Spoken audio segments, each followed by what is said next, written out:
दुनिया का सबसे बदतरीन इंसान वो है जो दूसरों की दुनिया बनाने के लिए अपनी आखिरत को बर्बाद करता है। यानी बच्चों का मुस्तकबिल संवारने के लिए अगर नमाज छोड़कर दौलत कमा रहे हो तुम्हें सोचना चाहिए। बच्चों का मुस्तकबिल बनाने के लिए रोजा तर्क करके मुस्तकबिल बना रहे हो तुम्हें सोचना चाहिए। इसलिए कि माल भी यही रह जाएगा, बच्चे भी यही रह जाएंगे, और तुम्हें क्या मालूम कि तुम्हारे मरने के बाद बच्चे 40वां तीजा भी करेंगे या नहीं करेंगे, कब्र पर 2 वक्त फातिहा भी पढ़ेंगे या नहीं पढ़ेंगे। कितने लोगों के बाप वालिद दादा गुजर गए, कौन है जिनको अपने बाप दादाओं के कब्रों के निशान याद हो? कौन है कि जिनको अपने बाप दादाओं के कब्रों के निशान मालूम हो? साहब 10-10 बीघा जो है वो एकड़ों में जमीन छोड़कर लोग दुनिया से चले गए, बड़ी बड़ी हवेलियां छोड़कर लोग अपने बच्चों के लिए दुनिया से गए हैं। लेकिन बच्चों से पूछो तो आज उनके दादा का नाम भी उन्हें याद नहीं, उनके अल्लाह अकबर परदादा का नाम भी उन्हें याद नहीं। जिसकी जमीन पर हवेली तामीर है, जिसकी जमीन पर खाता है, रहता है, बसता है, लेकिन उस दादा का नाम भी उसे मालूम नहीं। फातिहा पढ़ने की बात तो बहुत दूर की है, और जो फातिहा पढ़ते भी हैं क्या ठिकाना है कि कितने दिन तक फातिहा पढ़ेंगे। पता नहीं कब कौन सा मौलवी उनके दिमाग में जो है वो अल्लाह अकबर कबीरा शिर्क का वायरस डाल दे और फिर उन्हें फातिहा से रोक दे, 40वें से रोक दे, तीजे से रोक दे। इसलिए बच्चों के लिए अपनी आखिरत तबाह न करो। बच्चों के लिए कमाना अच्छी बात है, बच्चों का मुस्तकबिल सिक्योर करना अच्छी बात है, लेकिन बच्चों के लिए नमाज तर्क करना ये कौन सी अच्छी बात है? बच्चों के लिए रोजा तर्क करना ये कौन सी अच्छी बात? जितना कमाओगे, कमाते जाओगे, कभी भी इंसान का पेट दौलत से नहीं भर सकता है, कभी नहीं भर सकता। अल्लाह अकबर कबीरा। इमाम तिर्मिज़ी कहते हैं कि इंसान का पेट अगर किसी चीज से भरता है तो वो कब्र की मिट्टी है। क्या है? कब्र की मिट्टी। उसी मिट्टी से इंसान का पेट भरता है, वरना उसका नारा खत्म नहीं होता हल मिन मजीद का। वो लगाता रहता है और मुझे मिले और मुझे मिले, कोशिश करता रहता है, कंपटीशन करता रहता है, एक दूसरे से आगे बढ़ने की कोशिश करता है। अच्छी बात है, बिजनेस में आगे बढ़ना, कोशिश करना बुरी बात नहीं। इस्लाम के दामन में बड़े बड़े बिजनेसमैन हैं, ताजिर हैं। मैं ताजिरों को अप्रिशिएट करता हूँ, कभी उनको मैं ये कोशिश नहीं करता कि उन्हें जो है वो नीचा दिखाया जाए या उनकी दौलत कमाने की स्टाइल पर कोई गुफ्तगू की जाए। लेकिन बात ये कह रहा हूं कि माल का लालच अपने कलेजे से निकाल दो। दौलत किस लिए कमाई जाती है? हजरत उस्मान गनी रजी अल्लाह ताला अन्हु बहुत बड़े ताजिर है ना, नाम सुना है आपने या नहीं सुना? कौन है हजरत उस्मान गनी? दामाद पैगंबर हैं। हजरत उस्मान गनी खलीफा सालिस हैं और इतने बड़े सखी हैं, इतने बड़े ताजिर हैं। आपने सुना होगा तकरीरों में भी कि आज भी उनका अकाउंट मदीनतुल मुनव्वरा में मौजूद है, जिससे मदीने शरीफ के आने वाले ज़ायरीन की खिदमत भी अंजाम दी जाती है। इतने बड़े बिजनेसमैन। उनके पास एक शख्स हाजिर हुआ और जिस वक्त हाजिर हुआ तो उसने आकर कहा कि हुजूर मुझे थोड़े से शहद की जरूरत है। तवज्जो है या नहीं? आप सुन रहे हैं आप बात या नहीं सुन रहे? थोड़े से शहद की जरूरत है, मुझे हाजत है। आपने अपने गुलाम से कहा कि इसको वो जो घड़े में शहद रखा हुआ है वो घड़ा इसे ला करके दे दो। ऊंट पर जो घड़ा रखा है वो घड़ा इसे ला करके दे दो। तो खादिम ने अर्ज की हुजूर घड़ा देने की क्या जरूरत है, ये तो थोड़ा सा शहद मांग रहा है, और अगर एक घड़ा दे दूंगा ऊंट का बैलेंस खराब हो जाएगा। यानी ऊंट पर घड़ा है और वो बैलेंस उसका खराब हो जाए, किसी सफर की बात है। आपने फरमाया दोनों घड़े दे दो। खादिम ने फिर तवक्कुफ किया और कहा हुजूर ये कैसे ले जाएगा, कमजोर आदमी है, ये 2 घड़े उठाकर कैसे ले जाएगा? आपने फरमाया ऐसा करो इसे ऊंट भी दे दो कि वो ऊंट पर घड़ा रख कर ले जाए। तवज्जो है आपकी? सुन रहे या नहीं सुन रहे? कहा ऊंट भी दे दो। खादिम दौड़ कर गया और ऊंट लाकर उसके हाथ में दिया। वो खुश हो गया कि मैं तो थोड़ा सा शहद मांगता था, नतीजतन मुझे 2 घड़े मिल गए हैं, एक ऊंट मिल गया है। और वो खुशी से वापस लौटा तो खादिम से पूछा हज़रत उस्मान गनी ने कि मैंने तुझसे कहा कि तू इसे एक घड़ा दे दे, तू नहीं गया। मैंने कहा 2 घड़ा दे दे, फिर नहीं गया। मैंने कहा ऊंट भी दे दे, दौड़ कर क्यों गया? उसने कहा हुजूर मैं डरने लगा कि आपने एक घड़ा शहद देने की बात की, मैंने न दिया, आपने दूसरा घड़ा दे दिया। आपने 2 घड़े देने की बात की, मैंने न दिया, आपने ऊंट भी दे दिया। अब मैं डर गया, अगर कहीं मैंने ऊंट भी देने से तवक्कुफ किया, कहीं आप मुझे भी इसके हवाले ना कर दें, इसलिए मैं दौड़ कर गया ताकि इसको ऊंट दे दूं और रुखसत कर दूं। हजरत उस्मान गनी रजी अल्लाह तआला अन्हु का जुमला सुनो, फरमाते हैं हमारे पास अपना क्या है, हम जो कुछ कमाते हैं हुजूर की गरीब उम्मत के लिए कमाते हैं। अल्लाह ने जो कुछ हमें दिया है वो हुजूर की गरीब उम्मत के लिए दिया है कि हम उसकी मदद कर सकें, उसका ताउन कर सकें। लेकिन आज आप देखिए कि आपके पैसा कमाने का तरीक़ाकार क्या है, आपके दौलत जमा करने का तरीक़ाकार क्या है। क्या आपके जहन में भी ये बात है कि ये जो पैसा मैंने कमाया है, ये जो दौलत मैंने कमाई, जो अकाउंट मैंने बनाया है, जो हवेली मैंने खड़ी की है, इसमें क्या हुजूर की गरीब उम्मत का भी कोई हक है, या सिर्फ आपके बेटे का, आपकी बीवी का, आपके बच्चों का, आपके घर वालों का हक है? अगर ये तसव्वुर आपके जहन में मौजूद नहीं है कि इस कमाई में उम्मत का भी हक है, तो याद रखो ये कमाई किसी काम की नहीं है। इसलिए कि कमाया उस वक्त जाता है जब उम्मत पर लुटाने का जज्बा मौजूद हो। अगर लुटाने का जज्बा नहीं तो फिर कमाने वाले दुनिया में बड़े बड़े पैदा हुए, लेकिन उनका नाम भी खत्म हो गया, दौलत भी खत्म हो गई। लेकिन जिसका जज्बा था हुजूर की उम्मत पर लुटाने का, उसका नाम भी बाकी है, उसकी दौलत भी बाकी। बात है माशाअल्लाह, उसका सवाब भी बाकी। नारे तकबीर, नारे रिसालत, उलमाए अहले सुन्नत, अल्लामा सैयद अनस मियां साहब क़िबला, अल्लामा सैयद आदिल मियां साहब क़िबला। इसलिए हिर्स से बचो। इस हिर्स की वजह से आपके आपसी रिश्ते खराब हो गए, ताल्लुकात टूट गए, खत्म हो गए, सिर्फ दुकान की वजह से। हमारे पास, हम भी एक छोटा इदारा चलाते हैं, खानका है, लोग आते हैं और तरह तरह की बातें सामने आती हैं, इंसान को तजर्बात होते हैं। कोई आया, उसने कहा हुजूर करम फरमा दें कि मेरे पड़ोस में एक दुकान है, उसकी दुकान बड़ी जबरदस्त चलती है, लेकिन मेरी दुकान उस तरह नहीं चलती जैसे उसकी दुकान चलती है, तो कुछ ऐसा कर दें कि उससे अच्छी मेरी दुकान चलने लग जाए। मैंने कहा ये अच्छी बात है कि उसकी दुकान चलती है, तेरी दुकान कम चलती है, अल्लाह ने तेरे नसीब में जितना रखा है तू भी कोई ऐसा तरीक़ा कार इस्तेमाल कर कि तेरी भी दुकान ज्यादा चले, लेकिन पड़ोसी की दुकान ज्यादा चले, इससे परेशानी किसी को नहीं होना चाहिए, किसी के दिल में मलाल नहीं होना चाहिए। और आप हैरान होंगे कि मैंने एक आर्टिकल पढ़ा, उसमें ये बात वाज़ेह तौर पर लिखी हुई थी। अब ये लिखने वाले की जिम्मेदारी है, उसकी तहकीक के जिम्मे पर बात करता हूँ। उसने लिखा हुआ था, मुहक्किक आदमी है, कि ज्यादातर लोगों को इस वक्त जो बीपी शुगर के पेशेंट हैं, उनमें ज्यादातर लोगों को जो मसला है वो अपने रिस्क का मसला नहीं है, दूसरों की फरावानी का मसला है जी। कि दूसरों को इतनी फरावानी क्यों है, दूसरे के पास ये फॉर्च्यूनर क्यों है, दूसरे के पास ये शॉपर क्यों है, ये इसने हेलीकॉप्टर क्यों खरीद लिया है, मैंने क्यों नहीं खरीदा, ये मसला बन गया है। अल्लाह अकबर कबीरा। एक लतीफा मुझे याद आया कि एक अल्लाह वाले से किसी ने अर्ज की कि हुजूर मेरे लिए दुआ फरमा दें कि मैं जो भी दुआ करूं अल्लाह उसे कबूल फरमाए। उन्होंने कहा कि एक शर्त पर यह दुआ करूंगा। उसने कहा वो शर्त क्या है? कहा वो शर्त यह है कि तू जो भी अल्लाह से दुआ करेगा, मांगेगा, वो तुझे 1 मिलेगा, तेरे पड़ोसी को 2 मिलेगा। अगर तू ये शर्त मंजूर करे मैं दुआ कर देता हूँ। उसने कहा मुझे मंजूर है कि मैं जो भी दुआ करूं अल्लाह कबूल फरमाए, और जो मुझे मिले मेरे पड़ोसी को उसका 2 गुना मिले, मैं राजी हूं। दुआ कर दी।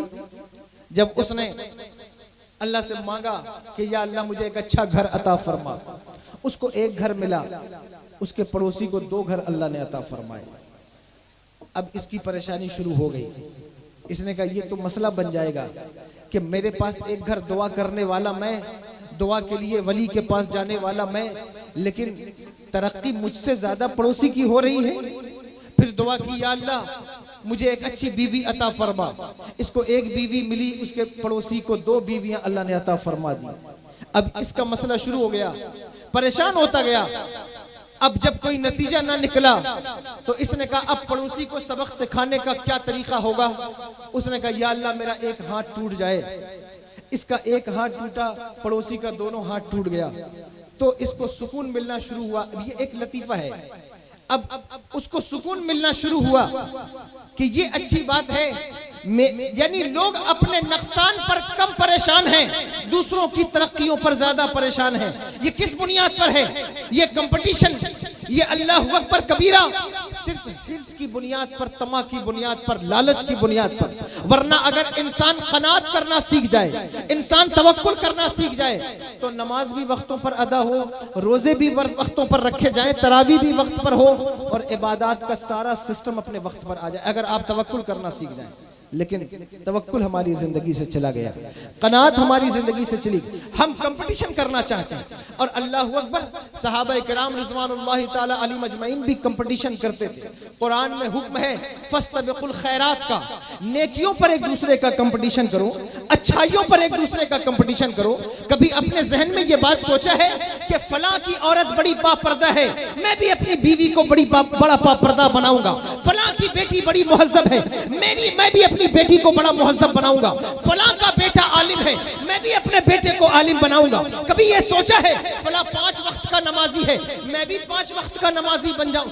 ये नेकियों का कंपटीशन है, इसकी तरफ आप तवज्जो करें, इसकी तरफ आगे बढ़ने की कोशिश करें। सहाबा किराम रिज़वानुल्लाहि ताला अलैहिम अजमईन की जिंदगी में अगर आप देखेंगे, आपको मिलेगा वो नेकियों पर एक दूसरे से सबकत ले जाना चाहते थे, वो नेकियों पर एक दूसरे से आगे बढ़ना चाहते थे। हजरत उमर इब्ने खत्ताब रजी अल्लाह ताला अन्हु हर वक्त इस बात के जो है वो जोया रहते कि किसी जगह मुझे मौका मिल जाए कि मैं सैयदना अबू बकर सिद्दीक रजी अल्लाह ताला अन्हु पर माल खर्च करने में सबकत ले जाऊं, पैसा खर्च करने में सबकत ले जाऊं, दौलत जो है वो लुटाने में सबकत ले जाऊं, नेकी करने में सबकत ले जाऊं। लेकिन अल्लाहु अकबर कबीरा, यहाँ बड़े से बड़े अमीरों को भी आप देखेंगे तो वो कभी इस्लाम पर पैसा खर्च करने में सबकत ले जाना नहीं चाहता। हजरत अबू बकर सिद्दीक रजी अल्लाह ताला अन्हु से हुजूर सरवरे दो आलम सल्लल्लाहु ताला अलैहि वसल्लम ने पूछा था एक मर्तबा कि अबू बकर बताओ तुम्हें सबसे ज्यादा दुनिया में क्या पसंद है, तुम्हें सबसे ज्यादा दुनिया में क्या चीज पसंद है? हजरत अबू बकर सिद्दीक रजी अल्लाह ताला अन्हु का जवाब सुनो। फरमाते या रसूल अल्लाह, सबसे ज्यादा मुझे आप पर अपना पैसा खर्च करना पसंद है। इन्फाकुल माली अला या रसूल अल्लाह सल्लल्लाहु अलैहि वसल्लम, सबसे ज्यादा मुझे आप पर माल खर्च करना पसंद है, आप पर पैसा खर्च करना पसंद। मेरा सरमाया आप पर लगे, दीन पर लगे, और लगा भी कितना सरमाया उनका, कभी इस बात पर गौर करो तुम्हें पता चलेगा कितना सरमाया खर्च किया है सहाबा ने, कितनी दौलत लुटाई है दीन पर सहाबा किराम ने। एक मर्तबा आपने वाकया सुन रखा है कि जंगे तबूक का मौका है, हजरत उमर इब्ने खत्ताब रजी अल्लाह ताला अन्हु की हालत उस वक्त बिजनेस के मामले में अच्छी है, और जब वो मौका पेश आया तो आप सोचते हैं कि इस वक्त अबू बकर की हालत उतनी अच्छी नहीं, इस वक्त मैं उन पर सबकत ले जा सकता हूँ। तैयारी की, घर में जितना सामान था उसका आधा आधा अलग किया, यानी घर में अगर 4 प्लेटें हैं तो 2 प्लेट दीन के लिए, 2 प्लेट घर के लिए, 4 कटोरी है 2 कटोरी घर के लिए, 2 कटोरी दीन के लिए, उसको अलहदा करके दीन के लिए अलग कर दिया और हुजूर की बारगाह में ले आए। और इरादा यह था कि आज मैं अबू बकर से आगे बढ़ जाऊंगा माल खर्च करने में, आज मैं अबू बकर से सबकत ले जाऊंगा माल खर्च करने में। जिस वक्त हुजूर की बारगाह में लाए, मेरे आका ने देखा, देखकर कहा उमर क्या ले आए हो? कहा या रसूल अल्लाह सल्लल्लाहु अलैहि वसल्लम, घर में जितना माल था, जितना सरमाया था, उसका बंटवारा कर दिया है। 50% घर के लिए और 50% आपके कदमों पर निछावर करने ले आया हूँ। थोड़ी देर के बाद हजरत सैयदना सिद्दीक अकबर रजी अल्लाह ताला अन्हु तशरीफ लाए, और हजरत बाबा फरीद के जो है वो मलफूजात मैंने ये बात पढ़ी है, वो कहते हैं कि सैयदना सिद्दीक अकबर जब तशरीफ लाए तो आपके बदन पर आपका कुर्ता भी न था, बल्कि एक कंबल, और उस कंबल को कांटे से आपने सामने से सिला हुआ था। वो कंबल पहनकर तशरीफ लाए, जो सरमाया था पेश कर दिया। मेरे आका ने सवाल बदल दिया, हजरत उमर से जो सवाल किया था हजरत अबू बकर से वो सवाल ना किया। कहा ऐ उमर, अपने घर से क्या लाए हो? तो हजरत उमर कहते आधा सामान लाया हूँ, आधा छोड़ आया हूँ। हजरत अबू बकर से मेरे आका कहते ऐ अबू बकर, घर पर क्या छोड़ आए हो? कहते या रसूल अल्लाह, घर के लिए अल्लाह और उसका रसूल छोड़ आया हूँ, बाकी जो कुछ था वो आपकी खिदमत में ले आया हूँ, जो कुछ था वो आपकी बारगाह में पेश कर रहा हूँ। सहाबा कोशिश करते थे कि वो नेकियों में एक दूसरे से आगे बढ़े। हुजूर फजर की नमाज के बाद बैठे हैं, मेरे आका ने इरशाद फरमाया आज कौन है जिसने किसी मरीज की इयादत की है? तो सारे लोग खामोश हैं कि अभी तो फजर की नमाज का वक्त है, अभी फजर का वक्त खत्म हुआ है और अब नमाज पढ़ के हम बैठे, इससे पहले कौन मरीज की इयादत कर लेगा? हजरत अबू बकर हाथ उठाकर कहते हैं या रसूल अल्लाह, मैंने आज एक मरीज की इयादत कर ली है, यानी मैं नमाज के लिए आते हुए एक मरीज की इयादत करता हुआ आया हूँ। फिर हुजूर ने पूछा कि कौन है जिसने आज किसी को सदका दिया हो? लोग सोचते हैं, साहबा सोचते हैं अभी तो फजर का वक्त है, अभी कोई फकीर घर से बाहर भी नहीं निकला होगा, फिर सदका किसने दिया होगा? हजरत सैयदना अबू बकर सिद्दीक कहते हैं हुजूर आज मैंने एक फकीर को सदका दे दिया है नमाज पढ़ने से पहले पहले। सहाबा नेकियों पर इतने हरीस थे, और हरीस का लफ्ज इस्तेमाल कर रहा हूं कोई इहानत के जुमरे में ना ले, बल्कि ये हिर्स तो अल्लाहु अकबर कबीरा मेरे आका के बारे में भी कुरान में अल्लाह ने बयान फरमा दी है। लेकिन देखना यह होगा कि अल्लाहु अकबर ये हिर्स किस जुमरे में आती है, किस इसका एंगल क्या है, किस तरफ है। अगर सिर्फ पैसे के लिए हिर्स है तो फिर ये इंसान को बर्बाद कर देगी, लेकिन अगर ये नेकियों पर हिर्स पैदा हो जाए, नेकियों पर तमन्ना पैदा हो जाए, नेकियों पर लालच पैदा हो जाए, तो ये इंसान को दुनिया में भी कामयाब करता है और आखिरत में भी कामयाब करता है। इसलिए नेकियों पर एक दूसरे से सबकत ले जाने की कोशिश करो, नेकियों पर एक दूसरे से आगे बढ़ने की कोशिश करो। देखो कि फला कितना नेक है और मैं कितना कम नेक हूं, तो मैं भी उसके बराबर का हो जाऊं। इसलिए कि अगर आपने नेकियों पर कंपटीशन शुरू किया, और इसकी मिसाल हमें सहाबा की जिंदगी में मिलती है, हमें दिखाई देता है कि सहाबा किस तरह से एक दूसरे पर इस अंदाज में सबकत ले जाना चाहते हैं। हजरत उस्मान गनी रजी अल्लाह तआला अन्हु ने एक दिन हुजूर सरवर दो आलम सल्लल्लाहु तआला अलैहि वसल्लम की दावत की है, और हुजूर से अर्ज की कि या रसूल अल्लाह सल्लल्लाहु अलैहि वसल्लम मेरे घर तशरीफ लाएं। सहाबा के साथ बड़ी पुरतपाक दावत है, खूबसूरत दावत है, अच्छे किस्म के खाने का इंतजाम है। और जब हुजूर दावत के लिए निकले तो हजरत उस्मान गनी मेरे आका के कदमों के निशान देखते हैं और एक एक कदम गिनते हैं। ये तरीका कार है ना, अगर आप ये तरीका हजरत उस्मान गनी ने सिखाया कि देखो मुस्तफ़ा जाने रहमत की दावत मैंने की है, और मैं बता रहा हूं कि मुस्तफ़ा जाने रहमत के नायबीन की दावत जब तुम करना तो अपने घर में उसका अंदाज क्या रखना, उसका तरीका कार क्या रखना, उसका सलीका कैसा होना चाहिए। अब हजरत उस्मान गनी एक एक कदम गिनते हैं, हुजूर तशरीफ ला रहे हैं, वो एक एक कदम गिनते जा रहे हैं। जिस वक्त घर में तशरीफ लाए, पुरतपाक दावत है, उम्दा खाने हैं, खाना खिलाया गया, और फिर मैंने पढ़ा है हुजूर को तोहफे पेश किए गए। जब मेरे आका वापस तशरीफ ले जाने लगे तो किसी ने पूछा ए उस्मान गनी ये कदम गिनते थे, इसका क्या मतलब है? कहने लगे जितने कदम आका चलकर आए हैं उतने गुलाम आजाद करूंगा, प्रोटोकॉल में, इज्जत अफजाई में उतने गुलाम आजाद करूंगा जितने कदम हुजूर चलकर आए हैं। कितनी बड़ी बात है, कितना बड़ा काम है। लेकिन हजरत अली अल मुर्तजा करमल्लाहु ताला वजहुल करीम पीछे खड़े हजरत उस्मान गनी का अमल देख रहे हैं कि कितनी शानदार दावत की है, कितनी अच्छी दावत की है, कितनी खूबसूरत दावत की है। घर लौट कर आए तो चेहरा कुछ अफसरदा था। अल्लाहु अकबर कबीरा, नबी की शहजादी सैयदा कायनात मलके फिरदौसे बरी हजरत सैयदा सलामुल्लाहि अलैहा पूछती हैं, ए अली क्या बात है, आज आपके चेहरे पे कुछ अफसरदगी देखती हूँ, कुछ परेशानी देखती हूँ। कहने लगे फातिमा अब तुमसे दिल की क्या छुपाऊं, बात दरअसल ये है कि उस्मान के यहाँ दावत थी, हुजूर के सहाबा भी थे, मेरे आका भी तशरीफ ले गए। क्या पुरतपाक दावत थी, क्या खूबसूरत दावत थी, क्या अच्छी दावत थी। मेरा दिल मचल गया। अल्लाहु अकबर, उम्दा खाने भी थे, तोहफा भी था, और फिर जितने कदम आका चलकर गए उतने गुलाम भी उस्मान ने आजाद किए। दिल मचल रहा है, जी चाहता है कि काश मैं भी अपने नबी की ऐसी दावत करूं, काश मैं भी अपने नबी की ऐसी दावत करूं। मुसलमानों ये गौर करने की बात है, ये समझने की बात है। सहाबा के इस अमल से तुम्हें ये बात सीखनी होगी, तुम्हें सीखना होगा कि हमें अपनी जिंदगी में नेकियों पर किस तरह एक दूसरे से आगे बढ़ने का जज्बा रखना चाहिए।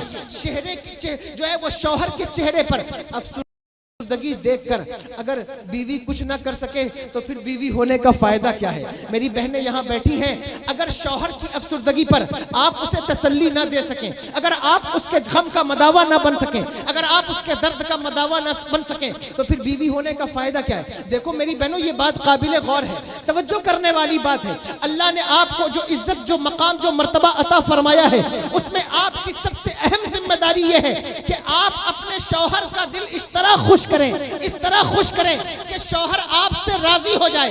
हो सकता है कि आपको इज्जत नफ्स की कुर्बानी देनी हो सकता है कि आपको वक्ती तौर पर अपने गुस्से की, अपने मिजाज की कुर्बानी देनी हो, लेकिन उसका नतीजा जो अल्लाह आपको अता फरमाएगा वो बड़ा जबरदस्त होगा। उसका नतीजा जो अल्लाह आपको देगा वो बड़ा खूबसूरत होगा। क्या नतीजा मिलेगा? देखो, आज बहनों की शिकायत है ना कि मेरे बच्चे मेरी बात नहीं मानते, मेरा बच्चा शराबी बन गया, मेरा बच्चा जुआरी बन गया, मेरा बच्चा जो है वो खुराफात का आदी बन गया। ये बहनों की प्रॉब्लम है। मैं अपनी बहनों से कहता हूं, मेरी बहनों, शौहर की फरमा बरदार बनो और शौहर का दिल खुश करने वाली बनो। तुम्हें कुछ मिले या ना मिले, लेकिन तुम्हारी औलाद को अल्लाह तुम्हारा इतना फरमा बरदार बना देगा, खुदा की इज्जत की कसम, वो दुनिया में भी तुम्हारे फरमा बरदार होंगे, आखिरत में भी तुम्हारे फरमा बरदार। माशाअल्लाह, ये काम करके देखो, ये तरीका इख्तियार। देखो, तावीज़ बड़ी मुश्किल से किसी की शराब की आदत को छुड़ा सकता है। अल्लाहु अकबर। जुए की आदत को छुड़ाना, तावीज़ के भरोसे पर बैठी हो, अपने किरदार पर तवज्जो करो, किरदार अच्छा करो, खूबसूरत करो। तुम्हारी जिंदगी से, तुम्हारी अल्लाहु अकबर, तुम्हारे घर में रहने की लाइफ स्टाइल से तुम्हारे घर वालों को परेशानी ना हो, तुम्हारे शौहरों को परेशानी ना हो, बल्कि वो तुमसे सुकून हासिल करें, खुश रहें। तो उसका नतीजा ये निकलेगा, अल्लाह तुम्हें इज्जत भी अता फरमाएगा, तुम्हें वक़ार भी अता फरमाएगा। देखो, सैयदा कायनात कहती है, अली आप क्यों परेशान होते हैं? अगर आपका जी चाहता है आप हुजूर की दावत कराएं। मौलाए कायनात कहते हैं, फातिमा दावत तो करूं, लेकिन घर में कोई सामान मौजूद नहीं है, फिर हुजूर की बारगाह में क्या पेश किया जाएगा? कहने लगी, अली आप हुजूर की दावत करें और इंतजाम तो अल्लाह अकबर, अल्लाह का महबूब हमारे घर आएगा, अल्लाह खुद ब खुद इंतजाम फरमाएगा। और उन्होंने दावत की, हुजूर से जाकर कहते हैं, या रसूल अल्लाह सल्लल्लाहु अलैहि वसल्लम, आज आपकी दावत है मेरे घर में, हुजूर तशरीफ लाएं। सैयदा कायनात ने मुसल्ला बिछाया और बिछाकर अर्ज किया, मेरे मालिक, मैंने अपने बाबा की दावत नहीं की, तेरे महबूब की दावत की है, सो इसलिए इंतजाम फरमा, जन्नत के खाने आए। अब आपने सुना होगा, सुनते होंगे आप, लेकिन ये बात दरअसल मैं इसलिए बयान कर रहा हूं कि आप देखें कि सहाबा एक दूसरे पर अच्छाई में किस तरह सबकत ले जाना चाहते थे। और दावत का इंतजाम हुआ, हुजूर तशरीफ लाए। जब हुजूर तशरीफ लाने लगे, सैयदा कहती है, ए अली, जिस तरह उस्मान ने हुजूर के कदमों को गिना है, इस तरह आप भी मेरे आका के कदमों को गिन लें। इस पर भी लोग गुफ्तगू करते हैं, इस रवायत पर भी, लेकिन बहरहाल मैं अभी जो बात बयान कर रहा हूं आप उस पर तवज्जो रखें। कहा आप गिन लें, और मौलाए कायनात ने उतने कदम गिन लिए। उसके बाद सैयदा कायनात ने सजदे से सर उठाया, देखा खाना मौजूद है, दस्तरखान लगाया गया और वो खाना लगा दिया गया। सहाबा खाना खाते, कहते, ऐ अली ये कौन सा खाना है? आज से पहले हमने कभी ऐसा खाना नहीं खाया, आज से पहले हमने कभी ऐसा अल्लाहु अकबर जायकेदार खाना नहीं खाया। वो जन्नत का खाना सैयदा के दस्तरखान पर हुजूर के सहाबा खा रहे हैं। और उसके बाद जब हुजूर तशरीफ ले जाने लगे, सैयदा कायनात ने सर सजदे में रखकर फरियाद की, ऐ मेरे मालिक, तेरी बंदी के पास गुलाम तो नहीं है कि वो तेरे महबूब के कदमों पर एक एक गुलाम आजाद कर सके, लेकिन ऐ मेरे मालिक, मैं तुझसे फरियाद करती हूँ, अगर मेरे बाबा का दिल गुलाम के आजाद करने पर खुश होता है तो उससे कहीं ज्यादा उम्मतियों को जहन्नम की रिहाई का परवाना देखकर मेरे आका का दिल खुश होता है। ऐ मेरे मालिक, जितना कदम तेरा महबूब चलकर मेरे घर आया है, उतने जहन्नमियों को जहन्नम से आजाद कर दे। अल्लाहु अकबर कबीरा। वो मुज्दा भी अल्लाह ने अता। लेकिन अर्ज ये करना चाहता हूं कि आप देखिए कि उनका तरीका कार क्या था। वो नेकियों पर एक दूसरे से आगे बढ़ जाना चाहते थे। आप बंगलों पर, बिल्डिंगों पर एक दूसरे से आगे बढ़ जाना चाहते। हर इंसान को ये तमन्ना है कि मेरी बिल्डिंग दूसरे की बिल्डिंग से ज्यादा बड़ी हो, मेरा घर दूसरे से ज्यादा अच्छा हो। यहाँ मेरी माँ बहनें बैठी हैं, अगर कंपटीशन की बात हो और औरतों की बात न की जाए तो ये उनके साथ बड़ी नाइंसाफी होगी।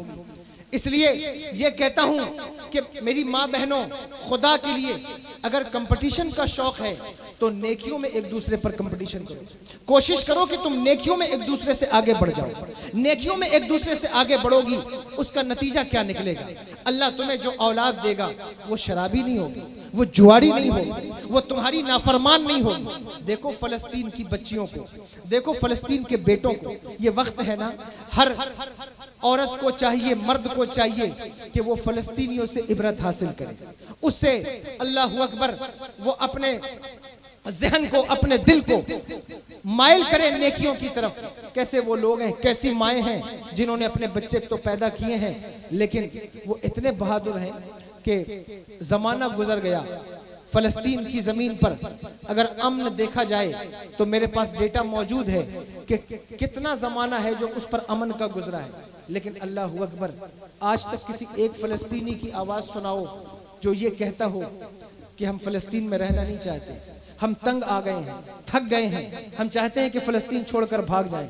जरा सी जुल्म की हवा चले तो लोग मुल्क छोड़ने पर तैयार हो जाते हैं, पलायन करने पर आमादा हो जाते हैं। जिस महफिल में बैठो, बड़े से बड़ा ताजिर है, अच्छा खाता है, अच्छा कमाता है, अच्छी गाड़ियां हैं, बच्चे अच्छे स्कूल में पढ़ रहे हैं, लेकिन वो कहता है हजरत माहौल ऐसा है कि रहने को जी नहीं चाहता, लगता है कहीं और चले जाएं। आप मुझे बताइए कि आपके पास, आपने कभी सुना किसी फलस्तीनी को जो सच्चा फलस्तीनी है कि वो कहता हो कि हम फलस्तीन छोड़कर जाना चाहते हैं? अल्लाह अकबर, जुल्म की जो दास्तान वहां रकम की जा रही है, जुल्म का जो माहौल वहां गर्म किया जा रहा है, आपने उस जुल्म का जायका नहीं चखा, आप उस जुल्म के बारे में नहीं जानते, लेकिन जमाना गुजर गया है, कल भी और आज भी। और मेरे आका का फरमान आलीशान है कि मेरी उम्मत का एक तबका बैतुल मुकद्दस के दरवाजे पर जंग लड़ता रहेगा। अल्लाह अकबर कबीरा, यहां तक कि कयामत कायम हो जाए। और आका इरशाद फरमाते हैं कि उन्हें कोई जलील न कर सकेगा, जो उनको जलील करने आएगा खुद जलील हो जाएगा। अल्लाह अकबर, मेरी उम्मत के उस तबके को कभी जलील नहीं कर सकेगा। इसलिए मेरी बहनों, आप फलस्तीन की वीडियो आप देखती होंगी, आपके सामने आती होगी। आज तो तकरीर बेतरतीब हो गई है और बड़ी मुश्किल से कोशिश कर रहा हूं कि जो मौजू मैंने छेड़ा है उस पर कुछ गुफ्तगू हो सके, लेकिन जाते जाते मैं आपसे अर्ज करना चाहता हूं कि खुदा के लिए अपने किरदार को बदलिए। अगर आपको कंपटीशन करना है माल पर, दौलत पर नहीं, बल्कि नेकियों पर एक दूसरे से सबकत ले जाने की कोशिश, नेकियों पर एक दूसरे से आगे बढ़ने की कोशिश करो।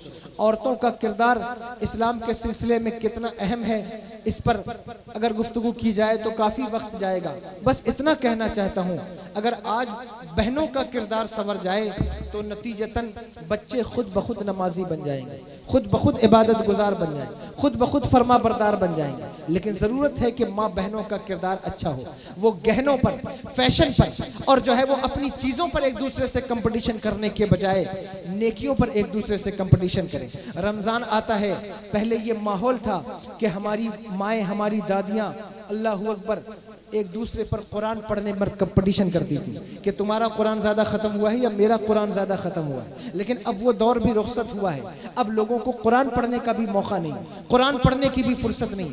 अब उनका कंपटीशन ईद के कपड़े पर है, तुम्हारा कंपटीशन जो है वो हाथ की चूड़ी पर है, तुम्हारा कंपटीशन जो है वो तुम्हारे गहने पर है। नहीं नहीं, खुदा के लिए अगर तुम्हें कंपटीशन करना है तो अल्लाह अकबर, अपनी औलाद को नेक बनाने में कंपटीशन करो और फिर बताओ कि देख मैंने अपने बच्चे को इतना नेक बनाया है कि इस्लाम पर कोई हर्फ आए तो मेरा बच्चा अपनी जान दे सकता है।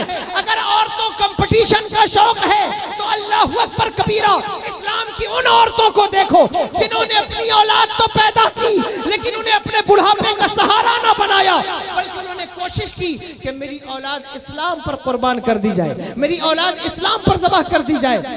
उनके कंपटीशन का तरीका कार जुदा था, उनके कंपटीशन का तरीका मुख्तलिफ था। आपको जरूरत है कि आप उस तरीके पर गौर कीजिए, वरना गहने के ऊपर, माल के ऊपर, सरमाए के ऊपर सारी जिंदगी आप कोशिश करती रहिए, लेकिन आपका पेट कभी नहीं भरने वाला। एक के बाद एक, एक के बाद एक वो बढ़ता जाएगा और कभी पेट नहीं भरेगा। जो आयत मैंने पढ़ी है इसके सबब नुज़ूल में एक बात अर्ज कर देना चाहता हूँ। अल्लाह अकबर कबीरा कौल है कि हज़रत इमाम फ़खरुद्दीन राज़ी रहमतुल्लाहि तआला अलैह फरमाते हैं कि अरब के अंदर दो कबीले थे और दोनों कबीलों में इस बात पर झगड़ा छिड़ गया कि बनु साद और बनु सहम के अंदर कि हम में से किसकी तादाद ज़्यादा है, किसके पास माल ज़्यादा है, किसके पास सरमाया ज़्यादा है। क्योंकि जिसके पास तादाद ज़्यादा होगी, अफराद ज़्यादा होंगे, वो इज़्ज़त का हकदार होगा। जिसके पास तादाद कम होगी वो इज़्ज़त का हकदार नहीं होगा, वो कम होगा, उसको नीचा मान लिया जाएगा, एक को ऊंचा मान लिया जाएगा। दोनों का दावा था कि हम ज़्यादा ताकतवर हैं, हम ज़्यादा इज़्ज़त वाले हैं। तो उन्होंने अपने अफराद को गिनना शुरू किया। सुन रहे हैं बात या नहीं सुन रहे आप? तवज्जो है या खत्म कर दूं? सुन रहे हैं? उन दोनों कबीलों ने अपने अफराद गिने कि मेरे अफराद ज्यादा हैं, लोग ज्यादा हैं हमारे पास, यानी मेजोरिटी हमारी है, या दूसरे कबीले की ज्यादा है, यानी अकलियत का और जो है वो अक्सरियत का फैसला किया जाने लगा कि कसरत की बुनियाद पर फैसला होगा कि कौन ज्यादा इज्जत वाला है। ये तरीका चला आया है, आज भी ये तरीका चल रहा है, आज भी लोग इसको देखते हैं। और अब तो ये तरीका इतना ज्यादा राइज हो गया है कि लोग मुरीद होने से पहले भी देखते हैं कि किस पीर के मुरीद सबसे ज्यादा हैं, ज्यादा मुरीद किसके हैं, तो उससे मुरीद, यानी उसको पता नहीं है कि पीर की किन क्वालिटीज को देखना है। वो एक क्वालिटी उसने पकड़ी है, देखता है कि जिसकी मुरीद ज्यादा होंगे उससे मैं मुरीद हो जाऊंगा जा करके, चाहे वो पीर जैसा भी हो, चाहे वो अल्लाहु अकबर गांजा पीने वाला ही क्यों ना हो, चरस पीने वाला ही क्यों ना हो, तो फिर मैं उससे जाकर मुरीद हो जाऊं। तो याद रखना, कसरत और किल्लत ये इस्लाम में मेयार हक नहीं है। तवज्जो है या नहीं? ये मेयार हक नहीं है, इसलिए कि कभी ऐसा होता है कि झूठे लोग, बेईमान लोग ज्यादा होते। आप ही बताओ, दुनिया में झूठ बोलने वाले ज्यादा हैं या सच बोलने वाले? झूठ बोलने वाले, तो फिर झूठों को ज्यादा इज्जत मिलनी चाहिए, इसलिए कि वो कसीर तादाद में है, उनकी मेजॉरिटी है। बेईमान ज्यादा है या ईमान वाले ज्यादा हैं? आप कहेंगे बेईमान ज्यादा हैं। तो कसरत और किल्लत ये मेयार हक नहीं करार पाता एक एंगल से। इसलिए आप कभी कसरत पर तवज्जो न करें, आप ये ना देखें कि कसरत किसकी तरफ ज्यादा है, आप ये ना देखें तादाद किसके पास ज्यादा है, आपको देखना यह है क्वालिटी किसके पास है, आपको देखना यह है हक किसकी तरफ है, आपको देखना यह है सच किसकी तरफ है। इसलिए कि अगर कसरत देखी जाए तो मैदान बद्र में 1000 का लश्कर काफिरों के पास है और 313 एक तरफ खड़े हुए हैं, लेकिन कसरत की बुनियाद पर जो है वो मेयार हक कायम नहीं होता, क्वालिटी की बुनियाद पर मेयार हक कायम होता है। 313 है तो क्या हुआ, मुस्तफा जाने रहमत जिसकी तरफ खड़े हैं वही कामयाब है, दुनिया में भी कामयाब है और आखिरत में भी कामयाब है। जिंदाबाद जिंदाबाद, माशाअल्लाह। ये तरीका चला आया है कि जिसके पास लोग ज्यादा होते हैं वो अपने आप को ज्यादा ऊंचा समझता है, दौलत ज्यादा होती है वो अपने आप को ज्यादा ऊंचा समझता है। वो किसी ने क्या खूब कहा है कि मेरी गुर्बत ने उड़ाया मेरे फन का मजाक, तेरी दौलत ने तेरे ऐब छुपा रखे हैं। दौलत है तो सारे ऐब छुपे हुए हैं, दौलत है तो सब पर पर्दा पड़ा हुआ है, दौलत है तो फिर जो है वो कोई बात नहीं, गाली बकने वाला हो तो भी इज्जत है, शराब पीने वाला हो तो भी इज्जत है, जो है वो अल्लाहु अकबर कबीरा उलमा की तौहीन करने वाला हो तो भी इज्जत है। नहीं, मुसलमानों अपनी रविश को बदलो, खुदा की कसम इस्लाम ने ये मेयार नहीं बनाया कि जिसके पास कसरत हो, दौलत हो, बिरादरी हो वो इज्जत पाएगा। नहीं नहीं नहीं, बात ये नहीं है। बात क्या है, पूछो मेरे आका की जात से, हुजूर बताएंगे। जिस वक्त काबा फतह हुआ, फतेह मक्का के दिन, मेरे आका ने हजरत बिलाल हबशी रजी अल्लाह तआला अन्हु को काबे की छत पे खड़ा कर दिया। मैंने तारीख पढ़ी है, उताब बिन उसैद को हुजूर ने वाली मक्का बनाया था। ईमान नहीं लाए थे बहुत से लोग उस वक्त तक। किसी ने कहा कि आज के दिन माज़अल्लाह रब्बिल आलमीन, इनको इससे जो है वो अच्छा कोई इंसान ना मिल सका। और जो अल्फाज कहे वो मैं अपनी जबान से दोहराना नहीं चाहता, लेकिन बड़े गलीज किस्म की बात की कि आज के दिन मोहम्मद रसूलुल्लाह सल्लल्लाहु अलैहि वसल्लम को अल्लाहु अकबर कोई दौलतमंद ना मिल सका, कोई पैसे वाला ना मिल सका, कोई सरदार ना मिल सका जिसे काबे की छत पे खड़ा करके अजान का हुक्म देते। एक हबशा के गुलाम को, एक काले रंग वाली सूरत वाले को काबे की छत पे खड़ा कर दिया है। हजरत बिलाल हबशी ने जब ये सुना तो दिल टूट गया, दिल दुख गया कि अल्लाहु अकबर कबीरा, आज भी मैंने कलमा पढ़ लिया है, अल्लाहु अकबर कबीरा, मुस्तफा जाने रहमत के कदमों में मताए जिंदगी लौटा चुका हूं, लेकिन लोग मुझे इस अंदाज से पुकारते हैं, इस अंदाज से मेरा नाम लेते हैं, इस अंदाज से मेरे बारे में गुफ्तगू करते हैं। दिल दुख गया, आंखों से गरम गरम जो है वो आंसू के कतरे जारी हो गए। मुस्तफा जाने रहमत को खबर हो गई, अल्लाहु अकबर कबीरा, मेरे आका का दिल तड़प गया।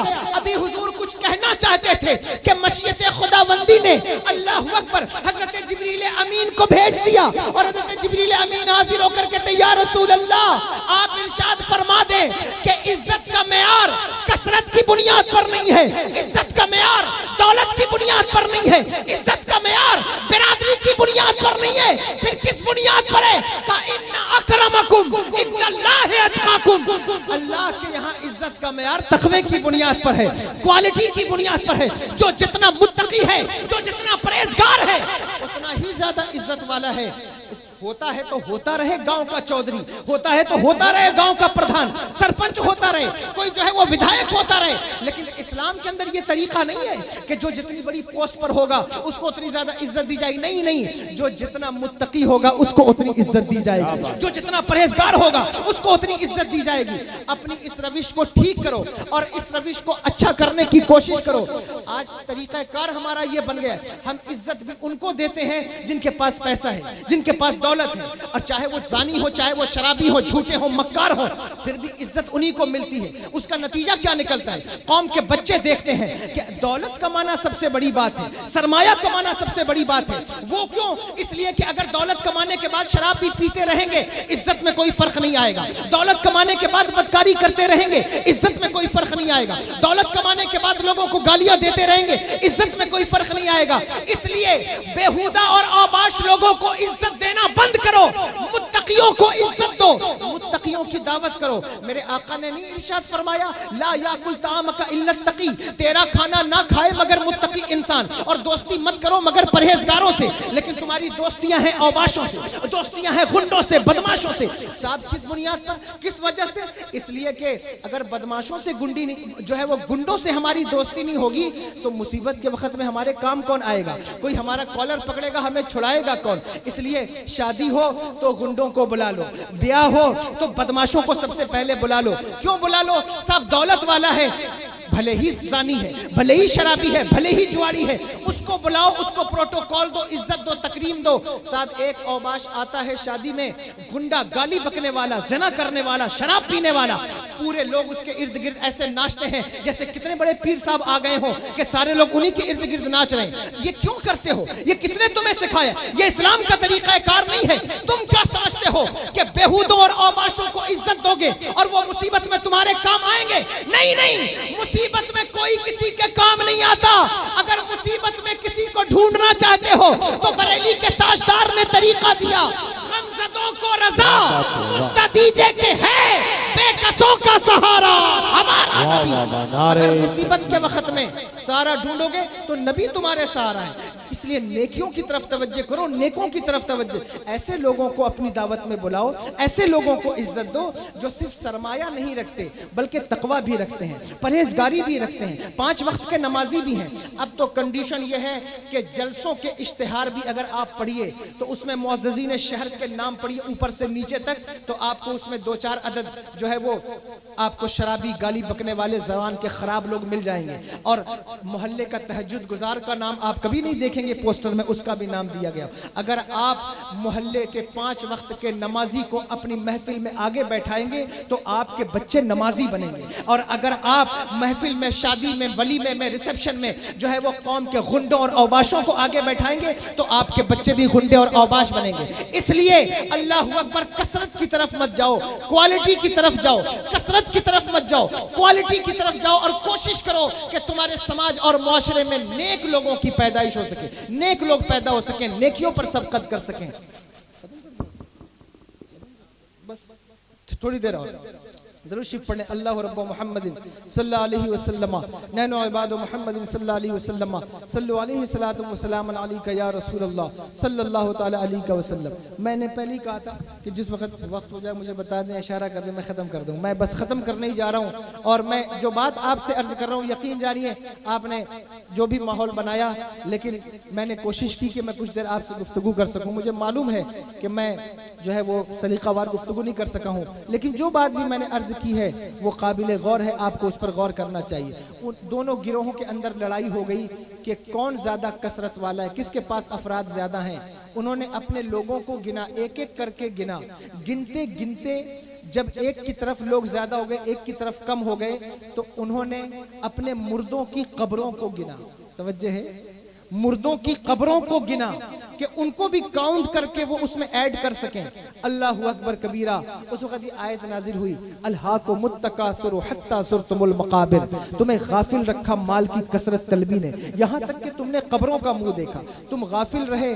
और इसका एक दूसरा माना यह भी है कि अगर आप गाफिल रहेंगे और गफलत ही में जिंदगी कट जाए, गफलत ही में जिंदगी कट जाए और फिर यहाँ तक कि आप अपनी कब्रों में उतर जाएंगे इसी गफलत की जिंदगी में जीते जीते, याद रखिए फिर आपके लिए बड़ी खराबी है।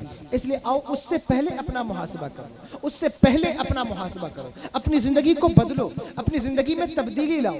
जो तुम्हारे हिस्से का काम है उसको जरूर करो। तवज्जो है, आखिरी बात, जो आपके हिस्से का काम है उसको जरूर कीजिए, उसको अवॉइड मत कीजिए। आप ये मत सोचिए कि मुसलमान पूरी दुनिया में परेशान हाल है तो मेरी नमाज पढ़ने से क्या फर्क पड़ जाएगा। नहीं नहीं, आपके हिस्से का जो काम है वो आपको करना है।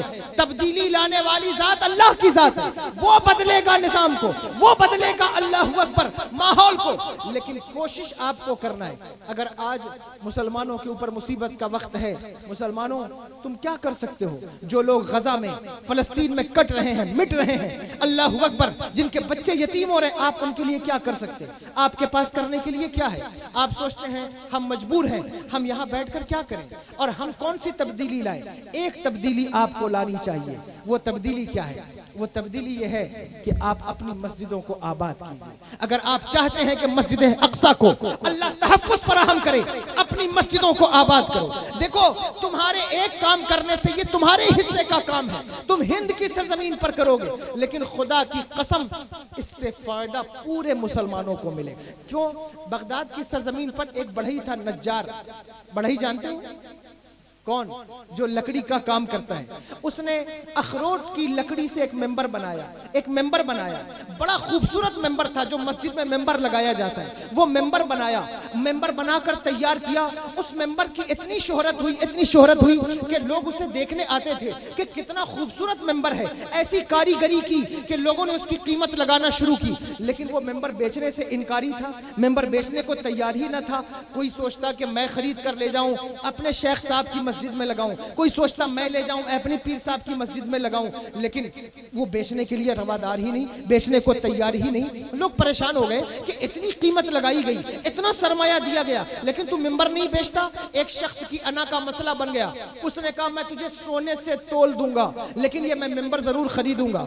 उसने कहा अल्लाहु अकबर कबीरा, तुम सारी दुनिया का माल भी मेरे पास ले आओ तो मैं ये मेंबर नहीं बेचता। उसने कहा इसकी वजह क्या है, बात क्या है, राज को फाश क्यों नहीं करता? उसने कहा दरअसल ये मेंबर मैंने मस्जिद अक्सा के लिए बनाया है। तवज्जो है? उसने कहा ये मेंबर मैंने मस्जिद अक्सा के लिए बनाया है। उसने हैरत से कहा कि मस्जिद अक्सा तो इस वक्त ईसाइयों के कब्जे में है, यानी वो क्रिश्चियंस के कब्जे में है, गैरों के कब्जे में है, फिर ये मेंबर वहां कैसे लगेगा? तूने इस मेंबर को क्यों बनाया है? उसने कहा देखो, मैं तलवार उठाकर लड़ाई तो नहीं कर सकता, मैं जिहाद तो नहीं कर सकता इस वक्त, अल्लाहु अकबर, ना मैं इतना बड़ा ताजिर हूं कि मैं जिहाद के लिए इतना पैसा दे सकूं, लेकिन मैं बढ़ई हूं, नज्जार हूं, मैं मेंबर बना सकता हूं। मैंने मेंबर बना दिया है। अब अल्लाह चाहेगा किसी मर्द मुजाहिद को खड़ा करेगा, बैतुल मुकद्दस फतह होगा। जब वो फतह होगा, मेरा ईमान कहता है मेरा मेंबर मस्जिद अक्सा में लगा दिया जाएगा। अब उसके इस काम का नतीजा क्या निकला?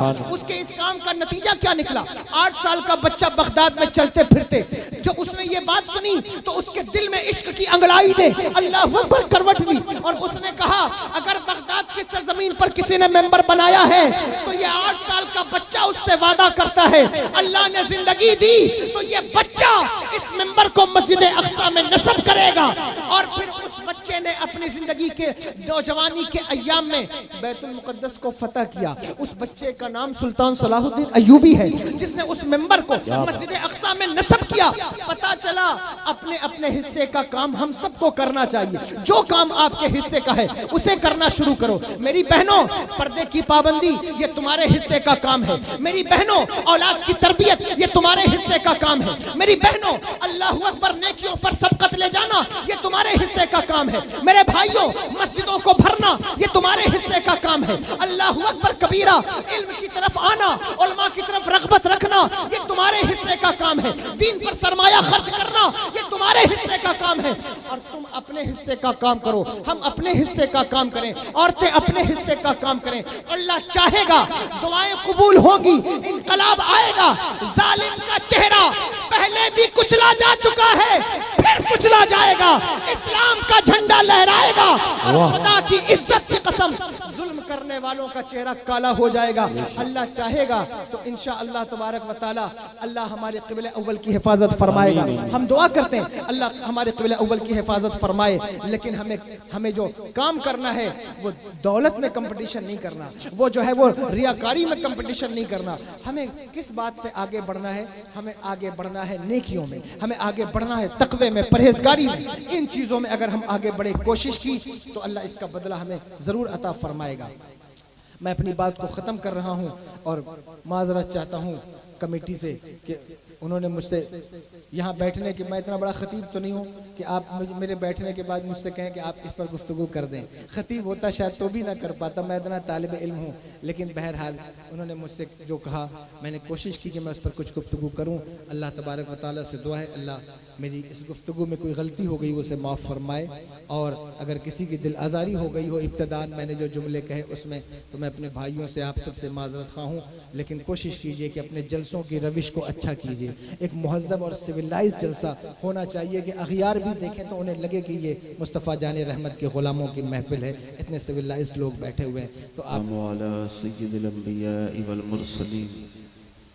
व अला आलिहि व अहले बैतिहि व अस्हाबिहि व ज़ुर्रिय्यातिहि अजमईन, अम्मा बाद, फ़अऊज़ु बिल्लाहि मिनश शैतानिर रजीम, बिस्मिल्लाहिर रहमानिर रहीम, अलहाकुमुत तकासुरु हत्ता ज़ुरतुमुल मक़ाबिर, कल्ला सौफ़ तअलमून, सदक़ल्लाहुल अलिय्युल अज़ीम, व बल्लगना रसूलुहुन नबियुल अमीनुल करीम, व नहनु अला ज़ालिका मिनश शाहिदीन वश्शाकिरीन वल्हम्दुलिल्लाहि रब्बिल आलमीन। व क़ाल अल्लाहु तबारक व तआला फ़ी शान हबीबिहिल करीम, इन्नल्लाहा व मलाइकतहु युसल्लूना अलन नबी या अय्युहल्लज़ीना आमनू सल्लु अलैहि व सल्लिमू तस्लीमा। अस्सलातु वस्सलामु अलैका या रसूलल्लाह, अस्सलातु वस्सलामु अलैका या नबीयल्लाह, अस्सलातु वस्सलामु अलैका या हबीबल्लाह, व अला आलिका व अस्हाबिका या नूरल्लाह सल्लल्लाहु तआला अलैहि वसल्लम।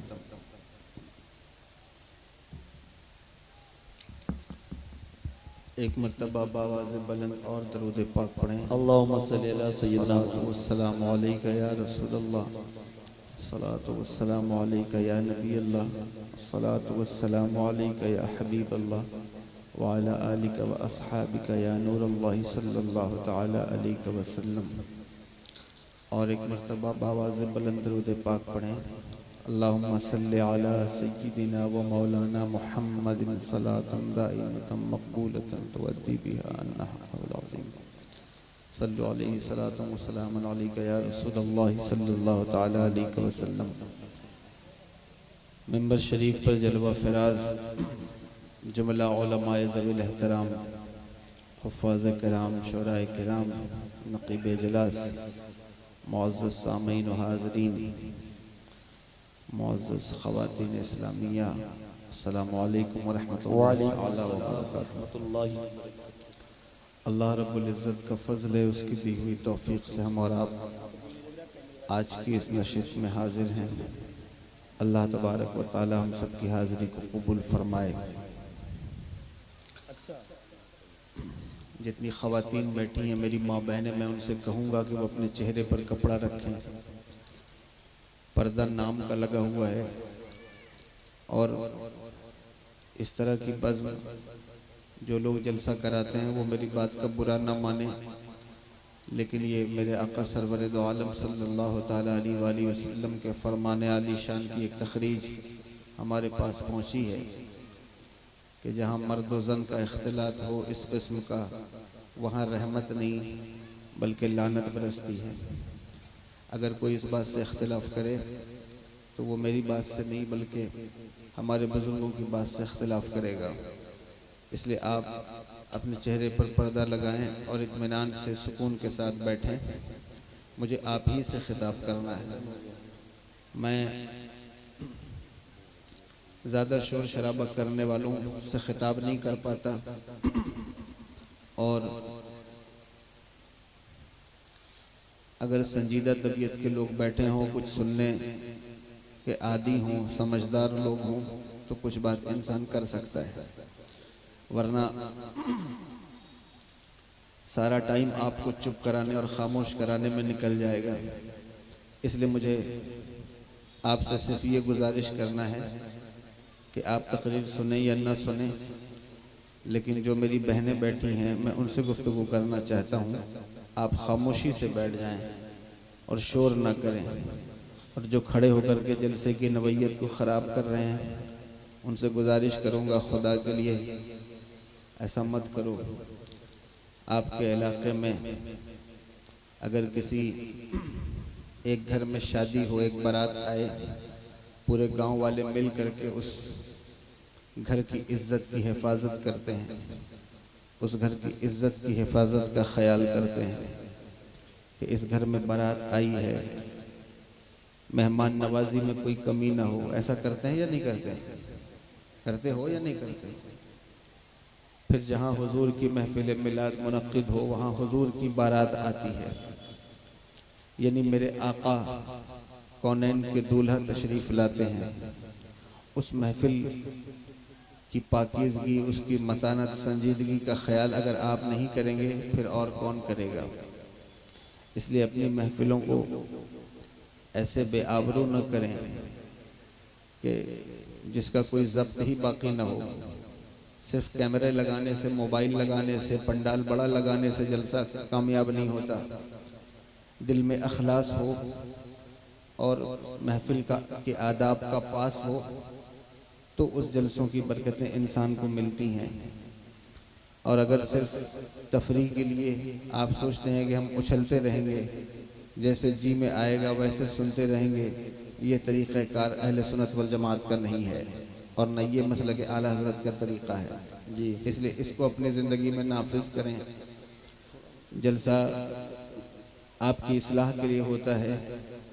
जब तक आप खुद मुअद्दब नहीं होंगे, आप खुद नहीं समझेंगे कि हमें कैसे बैठना है, जलसों में कैसे आना है, जलसों की तमीज़ क्या है।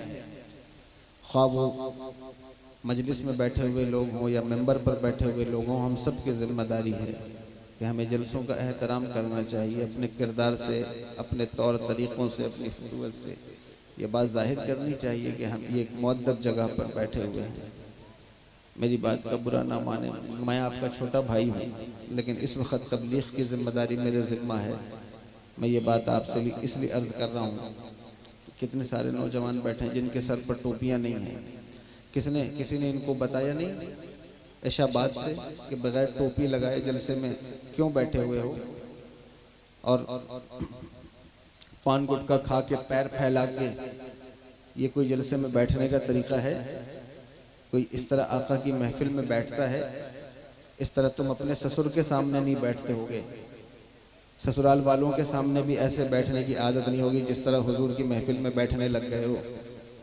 इसलिए इस बात को समझो, और अगर कुछ अभी भी अक्ल के नाखून लो, होश के नाखून लो और अपनी हालत को बदलो। सबसे पहले जिस चीज़ को आपको सीखना है वो आदाब मुस्तफ़ा है, आदाब महफिल मुस्तफ़ा है। अगर आप इसको नहीं सीख सकेंगे तो आपके जलसे में आने का क्या फ़ायदा। आपसे बेहतर ये ख़वातीन हैं जो भले ही कुछ आपस में बातचीत कर रही हैं, लेकिन कम से कम मेरी बात को मानकर अपने चेहरे को ढक कर इत्मीनान से बैठी हुई हैं और मुहज़्ज़ब अंदाज में बैठी हुई हैं। इसलिए मैं ये नहीं कहता कि आप अभी टोपी ढूंढने चले जाएं, लेकिन आइंदा किसी जलसे में शिरकत करें तो इस बात का ख्याल रखें। और तकरीर बहुत अहम चीज़ है जलसों के अंदर। अगर आप तकरीर सुनने का मिजाज नहीं बनाएंगे और जितने आपके बच्चे हैं उनको आपने आगे बैठा दिया, सारे बरगुज़ीदा लोग गोमती के पीछे बैठते हैं ताकि गुटखा खाने का, पान खाने का, बीड़ी पीने का मौका मिल सके। तो बच्चे आपको देख के दीन सीखते हैं। आप जो हरकत करते हैं बच्चे उसी से सीखते हैं, आपके तरीके से, आपकी तबलीग से बच्चे नहीं सीखते। आप उनको 4 झापड़ मारिए और कहिए कि नमाज पढ़ो, वो कभी नमाज नहीं पढ़ेगा। लेकिन जब वो देखेगा कि मेरा दादा भी नमाज पढ़ता है, मेरा बाप भी नमाज पढ़ता है, मेरी माँ भी नमाज पढ़ती है, खुद ब खुद बच्चा नमाज पढ़ने लगेगा। इसलिए आप सबसे पीछे जाके खड़े हैं, कहीं खड़े होकर के चाय पी रहे हैं, कहीं सिगरेट पी रहे हैं, और बच्चों को आपने आगे बैठा करके आप सोचते हैं कि ये नारा लगा रहे बस ये दीन इन तक पहुंच गया। दीन इन तक नहीं पहुंचा है। जिस दिन किसी बदअकीदा का एक फतवा या उसकी एक ऑडियो वीडियो क्लिप इनकी नज़रों से गुजरेगी, इनके अकीदे की दीवार उसी वक्त गिर जाएगी और ये अपने मसलक को, अपने मजहब को नहीं बचा सकेंगे। इसलिए पहले जो नौजवान हैं, बड़े हैं, बुजुर्ग हैं, उनको चाहिए संजीदा होकर वो आगे मोर्चा संभाला करें। नौजवानों के और गैर मुहज्जब लोगों के, गैर ट्रेंड लोगों के, गैर तरबियत याफ्ता लोगों को जलसों में आगे न बैठाएं। जिस वक्त इमाम नमाज पढ़ाता है, यहाँ उलमा बैठे होंगे, मेरी बात समझेंगे और तायीद करेंगे। उसमें हमारे यहाँ मसला क्या है, इमाम के जस्ट पीछे जो इंसान खड़ा हो वो इस काबिल होना चाहिए कि इमाम की मौत या इमाम के किसी उज़्र पर उसको आगे बढ़ा करके इमामत कराई जा सके। फिर आप जलसों में ये क्यों करते हैं कि आप सारे बुजुर्ग लोग पीछे जाकर बैठ जाते हैं और आगे बच्चों को बैठा देते हैं। मैं बच्चों के खिलाफ नहीं हूँ, और आजकल तो कंडीशन ये है कि लोगों की इस्लाह करो तो लोग कहते हैं कि अगर बच्चे ही नहीं शोर मचाएंगे फिर और कौन शोर मचाएगा। एक जगह मस्जिद में बच्चे शोर मचाते थे। जुमा के तकरीर में मैंने कहा कि ये बड़ी नाज़ेबा हरकत है कि बच्चे मस्जिद में शोर कर रहे हैं। तो मुझको किसी शख्स ने ये कहा कि हजरत, मैंने एक आलिम साहब को कहते हुए सुना कि जिस दिन मस्जिद की पिछली सफ़ों से बच्चों का शोर नहीं आए तो समझ लेना कि तुम्हारा दीन ख़त्म हो गया है। मैंने कहा ये किस फ़लसफ़ी का जुमला है मुझे नहीं पता, लेकिन बहरहाल ये कौन सी बात है कि मस्जिद शोर मचाने की जगह नहीं है कि जहाँ जुमा के दिन आपके बच्चे शोर मचाते रहें। बच्चों को ट्रेंड करके मस्जिद ले जाओ। जो नमाज जिनके ऊपर फ़र्ज है वो मस्जिद का मुंह नहीं देख रहे हैं, और जो मस्जिद के आदाब से नाआशना है, नाबलद है, वो आप उनको मस्जिद ले जा रहे हैं। हर इंसान को शौक़ है मेरा बच्चा मस्जिद जाए, मस्जिद अगली सफ़ में बैठ जाए। लेकिन अल्लाह अकबर कबीरा, बच्चों को मस्जिद आने का तरीक़ा कौन सिखाएगा? बच्चों को मजलिस में आने का तरीक़ा कौन सिखाएगा? कौन बताएगा कि आपको मजलिस में कैसे बैठना है, बैठने का तरीक़ा क्या है, मस्जिद में आने का तरीक़ा क्या है? तो ये जिम्मेदारी आपकी है। इसको आप समझिए और अपनी ज़िंदगी में नाफिज कीजिए। अगर आपको मेरी बात कुछ समझ में आई हो तो मैं गुफ्तगू शुरू करूं, अपनी तकरीर शुरू करूं। मैं चाहता हूं कि चंद अशार नाते पाक के आला हज़रत के कलाम से मैं शुरुआत करूं ताकि उसकी बरकत मुझे मिल जाए, आपको भी मिले माशाअल्लाह, और कोई एक ऐसा माहौल बनेगा जिसमें कोई गुफ्तगू हो सके। दरूद शरीफ पढ़िए। अल्लाह हबीबुल्लाह सल्लल्लाहु अलैहि वसल्लम। बड़ी अच्छी गुफ्तगू हो रही है। हजरत ने आले रसूल हैं और हजरत बता रहे, तो आप लोग थोड़ा सा आगे भी बढ़ सकते हैं ना। इतनी अच्छी तकरीर होगी, आप आगे बढ़ जाइए। बहुत अच्छी गुफ्तगू हजरत ने तमहीद बांधी है। अब तो चेहरा मत देखो भाई, आप आगे बढ़ जाओ भाई। ये नौजवान इन दोनों को पकड़ के आ जाओ, थोड़ा सा आगे आ जाओ, इकट्ठा हो जाओ। हजरत की तकरीर सुनिए। अर्श हक है मसनदे रिफ़अत रसूलुल्लाह की, माशाअल्लाह सुभान अल्लाह। अर्श हक है मसनदे रिफ़अत रसूलुल्लाह की, और देखनी है हश्र में इज्जत रसूलुल्लाह की देखनी है हश्र में, इज्जत रसूलुल्लाह की। और हम भिखारी वो करीम उनका खुदा उनसे फज़ूं, हम भिखारी वो करीम उनका खुदा से फज़ूं, और ना कहना नहीं आदत रसूलुल्लाह की, और ना कहना नहीं आदत रसूलुल्लाह की।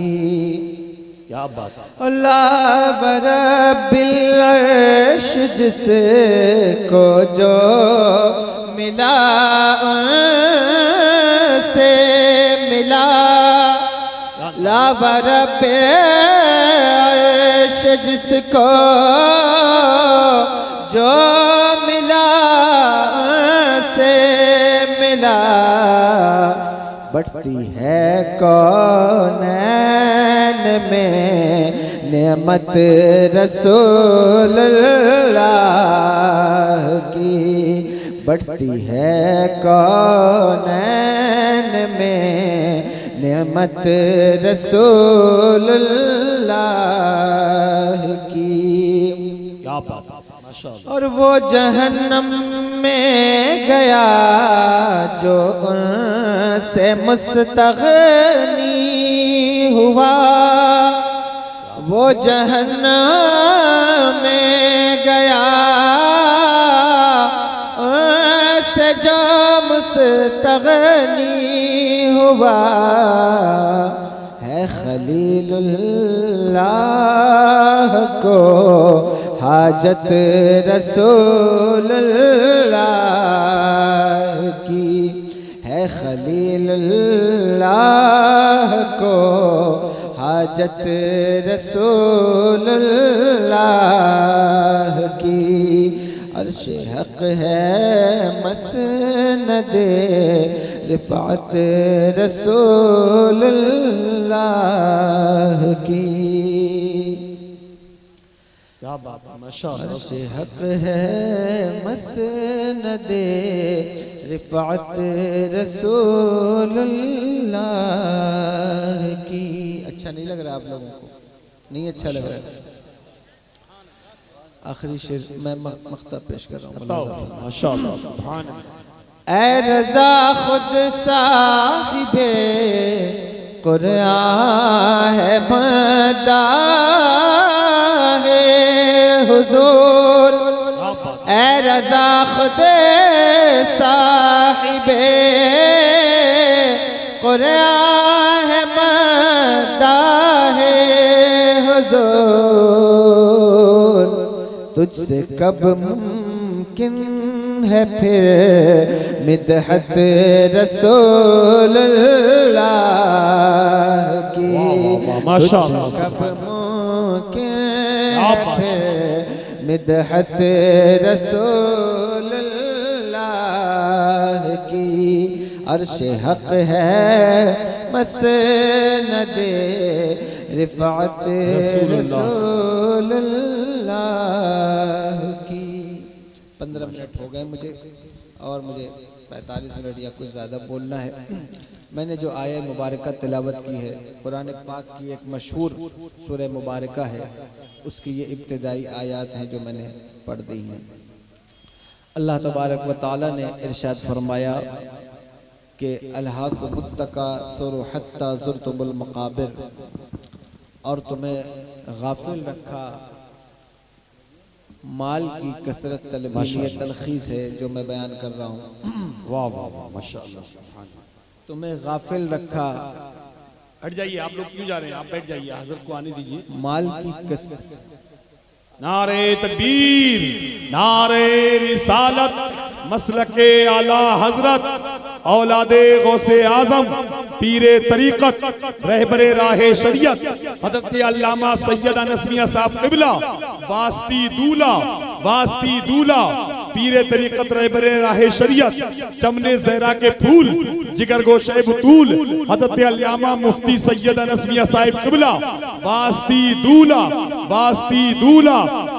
नबी रहे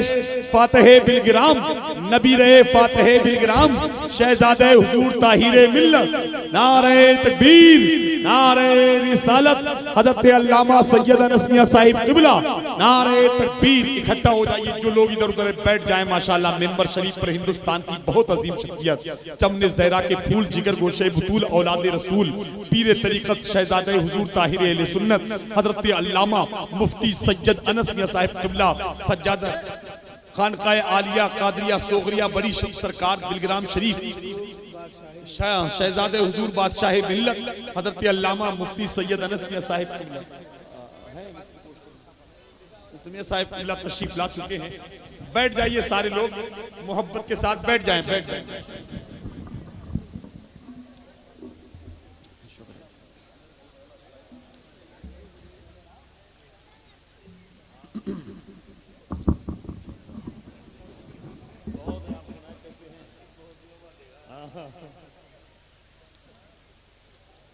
बैठ जाइए जो खड़े भाईजान बैठ जाओ भाई सब लोग बैठ जाओ। माशाअल्लाह सुभानअल्लाह।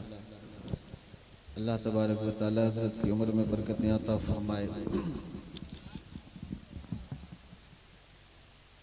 बिलग्राम शरीफ का फैज़ान सिर्फ इस इलाके में नहीं पूरे हिंदुस्तान में बल्कि पूरी दुनिया में झमाझम बरस रहा है और उस खानवादे का एक चश्म चिराग आपकी रूबरू है, आपके मंबर पर तशरीफ़ फरमा है। बड़ी मेहनतें हैं इस इलाके में। पिछले दिनों हज़रत के एक कारगुजार ने मुझे हज़रत के एक ग्रुप में ऐड किया है तो मैंने देखा कि उनकी खिदमत खल्क़ के हवाले से किस कदर है। अल्लाह तबारक व तआला उसे कबूल फरमाए और इनका साया आतिफ़त आप सब पर हम सब पर कायम रखे और इस खानवादे को अल्लाह तबारक व तआला सलामत रखे, इसकी बरक़ात सलामत रखे और उसका फैज़ान हम सब को अता फरमाए। और एक अजीम शख्सियत हैं हज़रत के इस वक्त पूरे हिंदुस्तान में दौरा भी कर रहे हैं और अपने इलाके में जो अजीम काम अंजाम दे रहे हैं ये इन्हीं का हिस्सा है। इनके आबा व अजदाद की फतूवत और उनका तरीक़ा कार बिलाशुबा उनके बच्चों में, मैं बच्चों की बात कर रहा था ना, वो नज़र आता है। तो खैर अगर मौका रहा तो जो है फिर कभी हज़रत की शख्सियत पर इंशाअल्लाह मैं गुफ्तगू करूँगा। अब चूँकि मैंने एक मौजू छेड़ दिया है और मुझसे कहा गया है कि आप इस पर गुफ्तगू करें तो मैं चंद बातें आपसे अर्ज़ कर देता हूँ। मैंने जो आया मुबारक पढ़ी है कुरान पाक की, वो मशहूर सूरह मुबारक है। आप कुरान पढ़ते हैं या नहीं पढ़ते हैं? कुरान पढ़ते होंगे तो आपको मालूम होगा ये मशहूर सूरह है कुरान की। अल्लाह इरशाद फरमाता है कि तुम्हें गाफिल रखा माल की कसरत तलबी ने।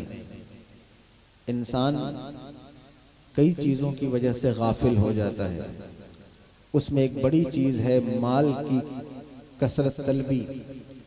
यानी इंसान को माल तो चाहिए लेकिन उसको ये नहीं पता है कि उसे कितना माल चाहिए। बड़े से बड़ा बिजनेसमैन है, कारोबारी है, पॉलिटिकल लीडर है या वो किसी जॉब में है, एम्प्लॉई है, उसको ये मालूम नहीं है किसी जगह पहुंचकर मुझे रुकना है या सारी जिंदगी मुझे यही काम अंजाम देते रहना है। हर इंसान की ये ख्वाहिश है कि माल होना चाहिए, माल ज़्यादा से ज़्यादा हो, पैसा ज़्यादा हो। मैं कभी भी बिजनेसमैन या ताजिरों के खिलाफ गुफ्तगू नहीं करता। मेरी तकरीरें हैं ताजिरों पर, उनको इनकरेज करता हूँ, कोशिश करता हूँ कि वो और अच्छी तिजारत करें, तिजारत में अपना बाजू आजमाएं। लेकिन यहाँ जो मैं बात अर्ज कर रहा हूँ वो माल के हिर्स की बात है कि इंसान का ओढ़ना बिछौना ही पैसा बन जाए, उसकी जिंदगी का एक वाहिद मकसद ही पैसा कमाना बन जाए। यहाँ आपको गौर करना होगा कि इंसान कितना